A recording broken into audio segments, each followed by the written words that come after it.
Shalom, sweet people. I am Maker Strong. My Maker makes me strong. And I came to you guys today to share a story time with y'all. And I know some of you are like, what's going on with Maker? So I have decided to straighten my hair today, and I wanted to share this with you. This is how I flat iron my hair. Like, it's not a hair tutorial or anything of a sort.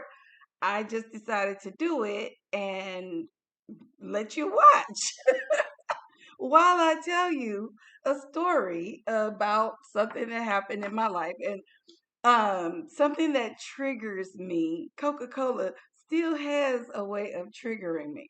Now, I'm using some products that, I'll go ahead and show you what I'm using, but I'm not sponsored by any of this stuff. But this is what I'm using on my hair as I flat iron my hair. I am not a hairstylist, but I do know how to do braids, and I do braids for people sometimes if they honor my pricing. I had a couple of situations where I was doing braids for a couple of people here, and I would say what I needed, price wise, and then I would go and I would stand there for hours doing their hair and all that, and there would always be some kind of something at the end of the exchange where I didn't quite get what I asked for. And that's why I decided, it's not worth losing a friendship over, but I'm just not going to do their hair anymore. And that's how I handled that situation. That was a quick story. Um, oops, that's what happens sometimes you burn your forehead. I'm sure people from my generation are used to having that little a little forehead burn. Anyway, so let's talk about Coca Cola. All right, so when I was younger, I must have been about 10 or 11, and it was the summertime, and Coca Cola had this competition. And in this competition, you were supposed to find the Coca Cola bottles or cans that had a code on the inside of the can. And all of them had like a color top, but not all of them had a code. And it was like a number, like 5, 10, 20, whatever. So the competition in the rules and everything was on the bottles or the cans. And it was like at the end of the summer, if you collect all these tops with these colors or with these numbers, you would get the equal amount in cash, right? So I was like, what? A little kid, never really had any spending money. I didn't get an allowance or anything like that. So it was like a way for me to get some money for every time I drank a Coca Cola. And I was really not drinking a whole lot of soda. Like in my house, it wasn't like, one of those houses where we don't drink soda. Like we did drink soda, but we didn't always drink Coca Cola. Sometimes we drank Pepsi, sometimes we drank Sprite or whatever, but we didn't. Well, Sprite is a Coca Cola product. So I think the Sprites would have worked too. But anyway, we didn't always use that. Like my parents would buy like that cheap cola stuff most of the time. But I was encouraging them to get Coke the whole summer because I was trying to save up all the little caps and stuff like that. And then also, whenever I would see a bottle on the ground or a can on the ground or something like that, I would be like, oh, get it, because I was so excited about this competition. So at some point during the summer, my dad realized that I was saving all of these tops and stuff, and even he got involved in helping me to save them. And it was like he was like, I don't know. He kept saying throughout the whole time that I was picking these things up, he was like, I don't really know that this is like you'll get the same amount in cash. I'm kind of thinking and I was like, no, but you have to have the most. You have to have the most amount. So I was thinking that that was the competitive part of the competition. So he was like, okay, you know. And so my mom was working at a school at the time. She was a kindergarten teacher, and they had the daycare part. It was a daycare that had a kindergarten attached to it some kind of way. But through the summer, they used a lot of Coca Cola and Coca Cola products. So my mom was in on it. I don't know if my brothers ever joined in on the action, but I think they did. I'm not sure, but it was like everybody in my household was like really trying to help me do this, right? Fast forward to the end of the summer, we had to find the location where they were going to do the like the drawing or whatever, the pool. And then we get there to Willowbrook Mall in Houston. They had the signs up and all that. So then we got this buttload of tops, caps, all of them, like with the right, you know, whatever. It's got a thing where it had like a little place in the mall where you pour them in and it would count up how much, you know what I mean, how many there were. And it was surprising that one thing my dad noticed, he was like, there's not that many people here. I would have suspected that, this is the time they're going to do the drawing. There would be a whole lot of people here, but there weren't.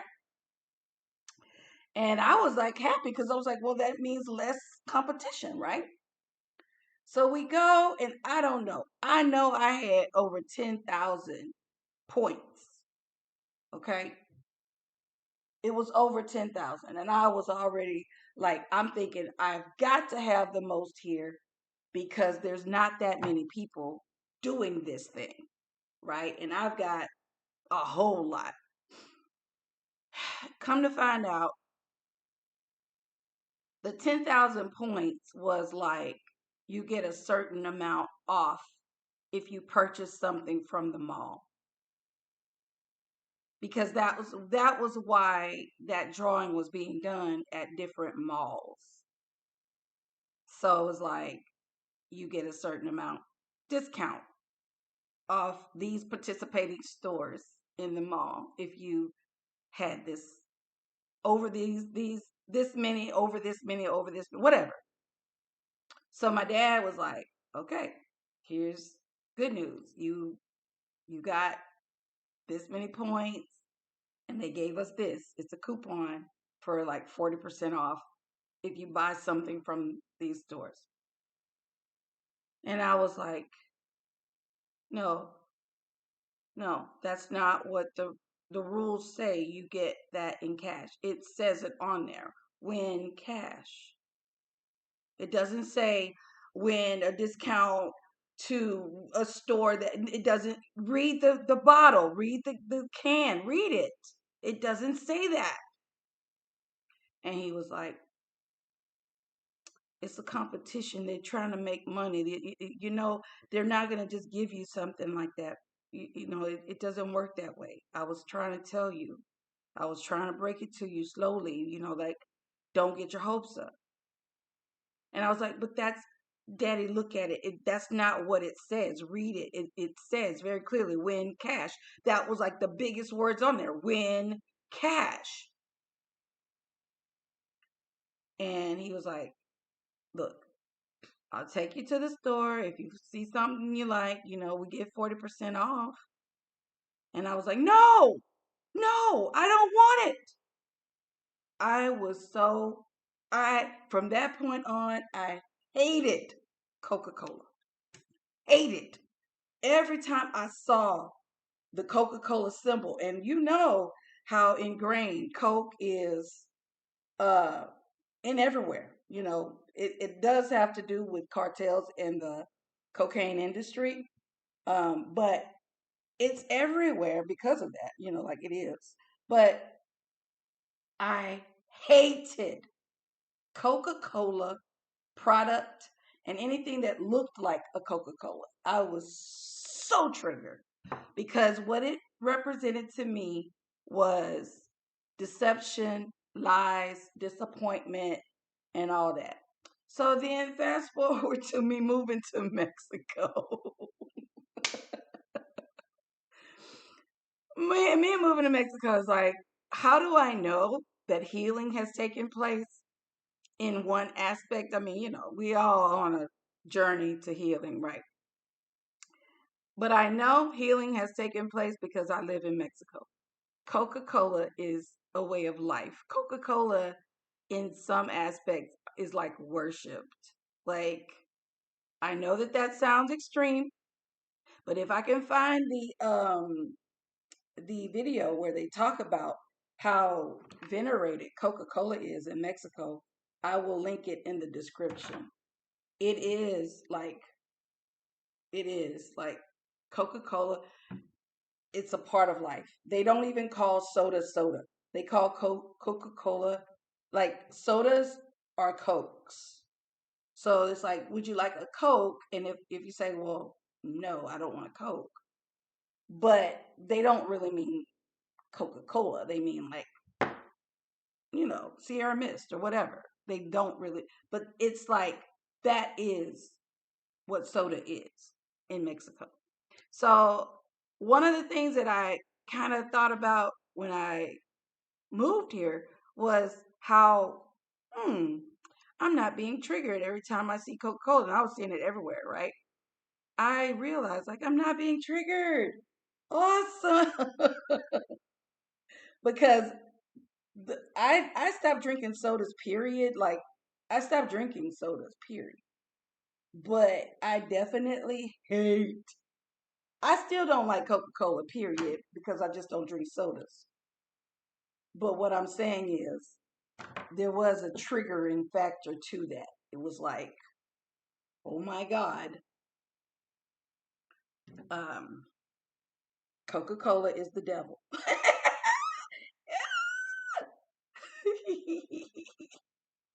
So, um, there are, I guess I said all that to say that there are places in your journey where you're going to be able to kind of tell where you've grown.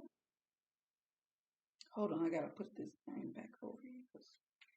You're going to be able to actually see it. Sometimes you don't know that you're healed until you get to those trigger spots and you're no longer triggered. And that's how you'll know.